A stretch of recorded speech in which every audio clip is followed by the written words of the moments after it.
Rather lads, welcome back to the Cossy Arsenal podcast. My name is Cossy. Welcome back to brand new video. This is your Arsenal starting 11 versus Bournemouth as we take them on at the Emirates Stadium tomorrow in the early kickoff. Important game, vital game, title decider. We have 3 title deciders to go. Arsenal take on Bournemouth, Arsenal take on Manchester United at the Old Trafford, and then we'll be back at the Emirates Stadium to finish it off against Everton, which is going to be the real deal. Hit the like button, subscribe to the channel as well. The title, in my opinion, is going to be decided in the next 2 weeks as Manchester City will take on Wolves, Fulham, and Tottenham Hotspur within those 2 weeks. So could Arsenal get a miracle by Manchester City slipping up? Could Arsenal do perfection by beating Bournemouth, Manchester United, and also the big Everton? Let me know in the comment box below. And who would you love to see in this game? The big team news, of course, is that Julian Timber is likely to make it to the starting squad, for this game. It's been a very long time ever since Mikel Arteta has promised that he will be back very soon, and this could be the game that we see the beloved Julian Timber back in. Now, it's a very, very important game, very nervy game. We are going to have a lot of emotions. It's an early kickoff as well, so I would expect Julian Timber not to start in this game, but if Mikel Arteta is really confident about his fitness, I'd love to see him play some 10 minutes maybe, maybe some 5 minutes, whatever way we can get him to be fit for that Everton game and for that Manchester United game. I would be absolutely grateful for Mikel Arteta. So how should Arsenal set up against Bournemouth? They're really a team in form. They're flying. Their last result scares me. They absolutely pumped Brighton 3-0, and I think you look at that side and Antonio Iraola and what he has done. He's one of the managers of the season contenders, and for me, if Brighton finish in the top 10 comfortably, Antonio Iraola has got to win manager of the year, manager of the season. He has been absolutely fantastic at Bournemouth. So let's get into who starts for Arsenal in this game. In goal, we're going to go with David Raya. It's a no-brainer. But no mistakes, David Raya. No mistakes, right? I think we should have 2 names for David Raya. Mistakes, David Raya, and no mistakes, David Raya. In this game, we cannot afford a mistake. We cannot afford to slip up. We cannot afford to, have any drama. Again, listen.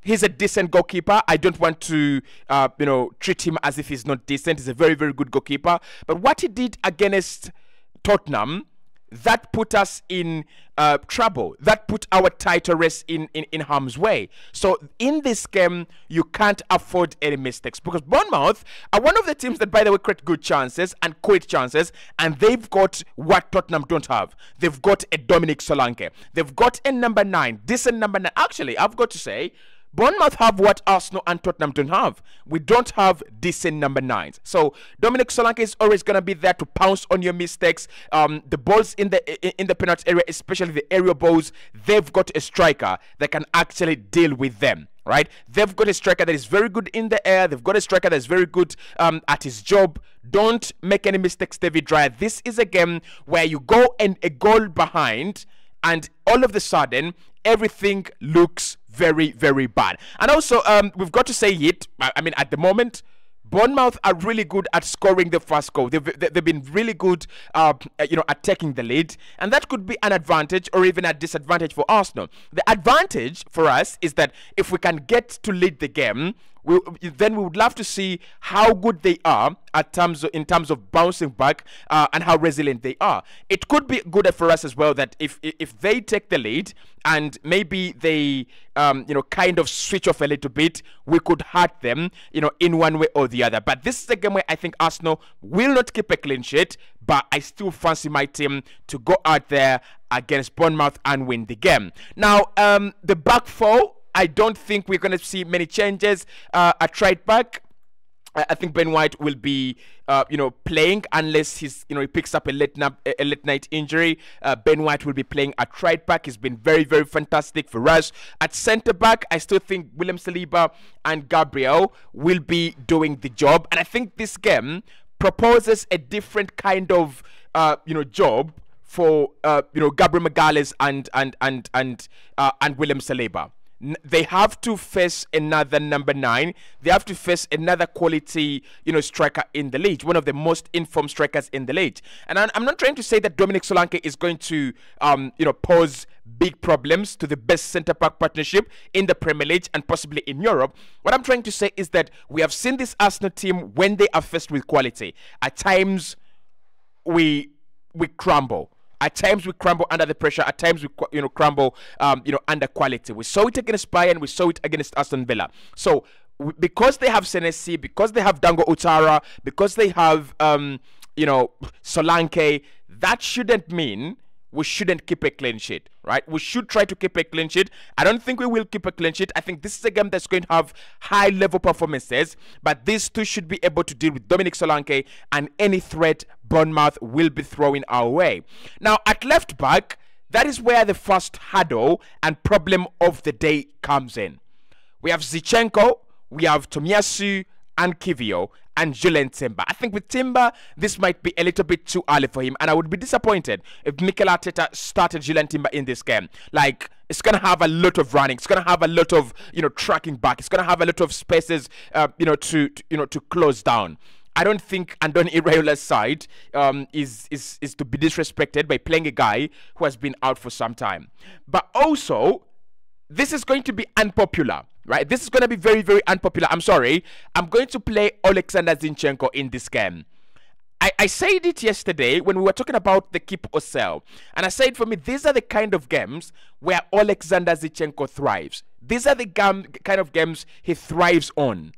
Spaces in midfield, spaces in behind. That is Bournemouth. That is the daily meal of Alexander Zinchenko. He will be able to invert into midfield. He will be able to partner up with Partey or Jorginho, depending on what the manager will actually see fit. But Zinchenko, this is your game. Go out there, son. Go out there and shine. Go out there, be on the ball, create a lot of chances. He's going to exploit every single space Bournemouth leave in midfield. He's going to exploit every single space Bournemouth leave in behind. So Alexander Zinchenko is my left back. I know. Yes. Bournemouth are very good on the wide areas. They're very good. The likes of Dango Utara, they will expose you. The likes of Justin Kluivert dropping from midfield into the wide areas, they will expose you.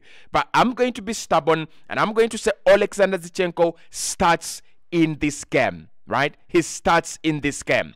Now, in midfield, I don't think we are going to have a lot of problems, but we are going to disagree as well again. I'm sorry. I mean, it's an interactive channel, and that is why we are still here. If it was not, we would not be here. So Jorginho over Thomas Partey. Now, I said that Jorginho should be playing over Partey in the North London derby against Tottenham Hotspur, and you guys absolutely, you skinned me alive on my own channel, guys. You guys are unfair. But I hear you. You guys have a stake as well.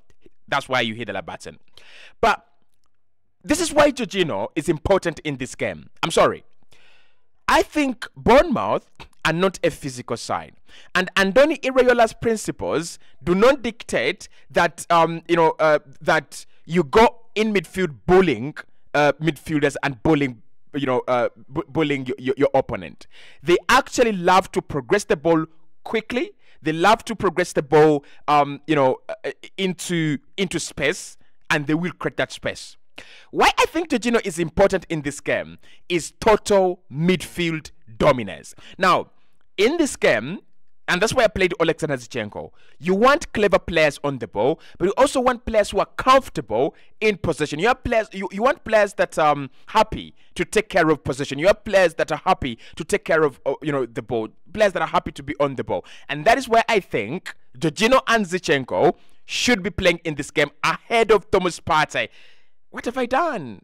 Okay, guys, let me know. But I'm going to go with Zinchenko, and I'm going to go with Jorginho as well. So Jorginho in there, I'll be happy to see him, play in that position.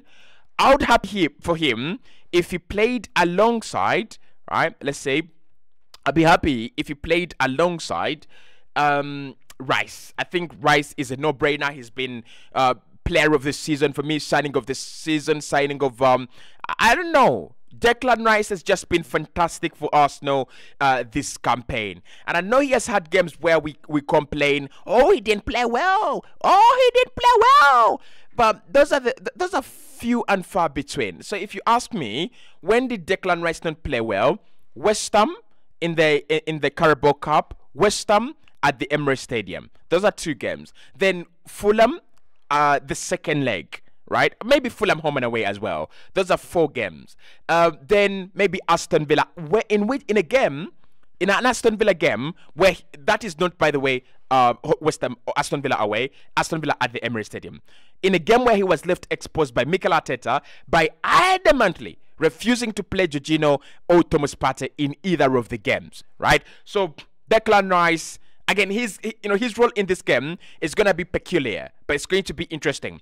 It's going to be about, his athleticism, and it's going to be about him, moving high, up and down the pitch, because that is what he does. He's got that energy. He's got that, brilliance about him. He's got the vigor to travel the pitch, all the time, up and down. I think this is what he's going to be doing, because Bournemouth give you those spaces for you to dribble and run into and, expose them. I think that's what Declan Rice is going to be doing as a number 8, as Jorginho takes care of the midfield stability. Now, alongside them, the flanks, I mean, I don't know what system I'm playing. I'm sorry. It happens when you are a jack like me. Saka out wide. Obviously, Bukayo Saka is going to be an important player for us in the title running of the remaining 3 games. And he did a fantastic job against Tottenham Hotspur. Trossard or Gabriel Martinelli, guys? I don't know. Trossard or Martinelli in this game? No, Trossard. I was going to go with Gabriel Martinelli, but let's go with Trossard. And I'm going to explain why my Trossard decision very, very soon. Trossard, not Martinelli. So, Saka is the star of the team. Like, he's the guy that just wakes up in the morning and is like, I'm going to score. I'm going to assist. I'm going to create. And he does.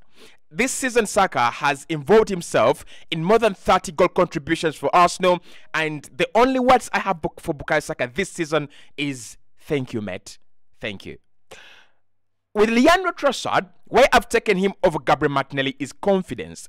This is a game that should be decided quickly and early. Like quickly and early run. It's not a game that's going to, that should drag on, right? If this game gets to 70 minutes and it is 1-1 or 2-2, I don't think by 70 minutes it will be 0-0. No, it will not. So by 70 minutes, if it's still a 1-1 or a 2-2, Bournemouth will have a bigger chance to win this game because they are in full confidence. There is a lot of confidence flowing through their veins. The first thing we've got to do is kill that confidence with a deficit of 2 goals. Arsenal need to get a 2-goal advantage as quickly as we can. And Leandro Trossard, that is where you come in. Clinical finisher, best finisher at the club. I've been told. Best finisher at the club, I've been told, right? Apart from the Aston Villa game, right? Apart from that game, best finisher at the club. So I'm going to say Arsenal should play Trossard just to finish off the chances that will be coming our way, because those chances will be coming our way. I watched them against Manchester United, a dreadful, stinking, disgusting Manchester United before we play them. And what I saw in that game was a Manchester United that was happy to get chances, a Manchester United that was happy to pick up on the on the leftovers a hyena should be picking up on, and those those leftovers are always left behind by Bournemouth, and you've got to capitalize on them. And I think Leandro Trossard is the right guy to capitalize on them. Now you're looking at that midfield and you're saying there is no Odegaard. Where is Odegaard gonna play?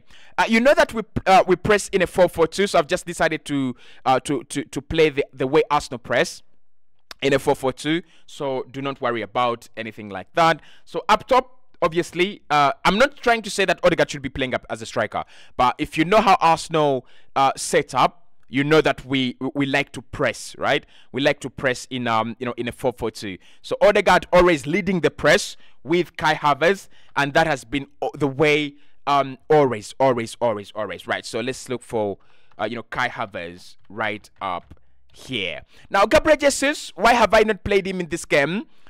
And you know, why I think he will be coming on later in the game and he will be impactful. I think Kai Havertz is more clinical and he is in form and he's in a lot of confidence. So Kai Havertz will score in this game, Trossard will score in this game, and Saka will score in this game. Full of confidence, and they are good at utilizing spaces. But with Gabriel Jesus, right, the role for him in this game, and it's something with Gabriel Martinelli, is to come and expose a tired Bournemouth. I think Bournemouth are the most hard-working team in the Premier League. Not by statistics. By statistics, that could be City or Arsenal, but by the eye test. Just by watching them, enjoying their football, they're the most interesting football team to watch this season. Most interesting. What about Arsenal? We are not. It's Bournemouth. Give them the respect they deserve. But I think their entertainment comes from the fact that they do play an open game, and that is where Gabriel Jesus and Gabriel Martinelli come in as substitutions. They come in to get the job done. So that would be my starting 11. Easy video. I love to make these videos because they're very easy, and if you can hit the like button and we get 300 on this video, I'll be very, very grateful. I'll speak to you right in the next one.